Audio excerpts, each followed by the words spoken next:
ہمارے بچے بول رکھتے ہیں تو گالیاں سیکھتے ہیں. ہمارے گھر کا ماحول ایسا ہے، والد بچوں کو گالیاں دیتا ہے، اور وہ بچپن میں سیکھی گالیاں کل بڑے ہو کر وہ والد کو بھی گالی دیتا ہے. فرمایا کسی کو گالی نہ دینا. اور میرے نبی کا فرمان ہے مرغے کو گالی نہ دو. کیوں؟ فرمایا اس لیے کہ وہ تمہیں نماز کے لیے اٹھاتا ہے. یہاں رک کر کے ایک جملہ عرض کروں گا. فرمایا مرغے کو گالی نہ دو، وہ تمہیں نماز کے لیے اٹھاتا ہے. آج لوگ علماء کو گالیاں دیتے ہیں جو لوگوں کو دین سکھاتے ہیں، جنہیں استنجا کرنے کا بھی پتہ نہیں نہ ہوتا، جو منہ میں آتا ہے وہ کہہ دیتا ہے. فرمایا پسو کو بھی گالی نہ دو. تعلیم تو یہ ہے کہ کسی پر لعنت بھی نہ کرو.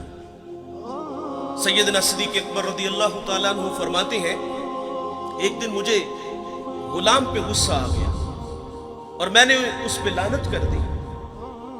تو نبی رحمت صلی اللہ علیہ وسلم فرماتے لعین وصدیقین کلا ورب الکعبہ. صدیق بھی ہو اور لعنت بھی کرے، رب کعبہ کی قسم ایسا ہرگز نہیں ہو سکتا. تو آپ جی ہی جی میں شرمسار ہوئے اور اس غلام کو آپ نے کفارے کے طور پہ آزاد کر دیا. جابر کو حضور نے پہلی نصیحت فرمائی کہ کسی کو گالی نہ دینا. دوسری نصیحت فرمائی کہ جابر نیکی کو حقیر نہ جاننا. ہم لوگ گزر جاتے ہیں اس خیال سے کہ بھلا اس کا اجر کیا ہوگا. رحمت حق بہانہ می جویت. اللہ کی رحمت بندے کو بخشنے کے بہانے ڈھونڈتی ہے. ایک بہت بڑے محدث دنیا سے گئے، کسی کو خواب میں ملے تو پوچھا سنائے صاحب کیسے ہیں؟ کہا جنت کا باغ ہے قبر، آسودہ ہوں. تو اس نے عرض کی کہ آپ کا کون سا عمل آپ کی بخشش کا سبب بنا؟ تو کہا ایک چھوٹا سا عمل. کہا وہ کیا؟ انہوں نے بتایا کہ میں ایک دفعہ حدیث لکھنے بیٹھا، سیاہی میں قلم ڈبویا، باہر نکالا، لکھنے لگا کہ اس پہ ایک مکھی آ کے بیٹھ گئی. فرماتے میں نے اس خیال سے قلم کو روک لیا کہ یہ مخلوق خدا ہے، پیٹ کی پیاس بجھا لے میں پھر لکھ لوں گا. کہتے ہیں اللہ کو میری یہ ادا پسند آئی اور اللہ نے میری مغفرت فرما دی. جابر کو حضور نے ایک اور نصیحت فرمائی کہ جابر بن سلیم جس سے بھی ملو تو خندہ پیشانی سے ملو. ہم سٹیٹس کو باہر رکھتے ہیں، بس بھی لوگ ہیں ہم.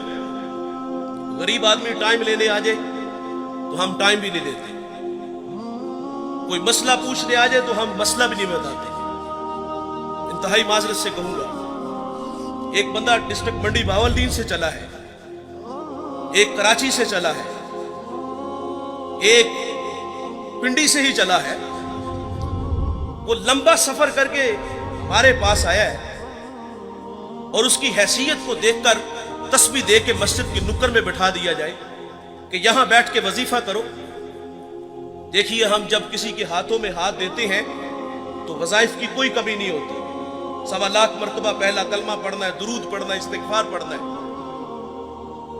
ایک وظیفہ ختم ہوتا ہے تو دوسرا ملتا ہے. وظائف کی تو کمی نہیں. وہ تو کوئی کندھا تلاش کرنے آیا تھا کہ جہاں سر رکھ کے وہ روئے. وہ من کا کوئی دکھڑا کہنے آیا تھا، لیکن اس کو نظر انداز کیوں کیا گیا کہ اس کے پاس صرف آنے جانے کا کرایہ ہے. وہ واصف علی واصف کہتے ہیں تسلیم کے بعد تحقیق گمراہی ہوتی ہے. اس نے تو دل سے اپنا کہا تھا اور وہ جو ہے وہ عقیدت میں بیٹھ کے وظیفے میں مشغول ہے، لیکن اچانک اس نے اپنی آنکھوں سے ایک منظر دیکھا کہ ایک کلف لگے کپڑوں میں آیا اور اس کے آگے پیچھے خدام ہے اور وہ سیدھا حجرے میں چلا گیا اور اندر سے آواز سنتا ہے کہ آپ کسی کے ہاں پیغام بیچ دیتے تو میں خود ہی آ جاتا. بتائیے اگر یہ رویے ہمارے ہوئے تو لوگوں کو دین کہاں سے ملے گا؟ اور جو باہر بیٹھ کے وظیفے میں مشغول تھا اس کے دل پہ جو نشتر اور تیر چلے اس کا مداوع کس نے کرنا تھا؟ جس سے بھی ملو تو خندہ پیشانی سے ملو. آپ اپنے ملازم سے اس طرح بات کیا کرو جس طرح اپنے بیٹے سے بات کریں۔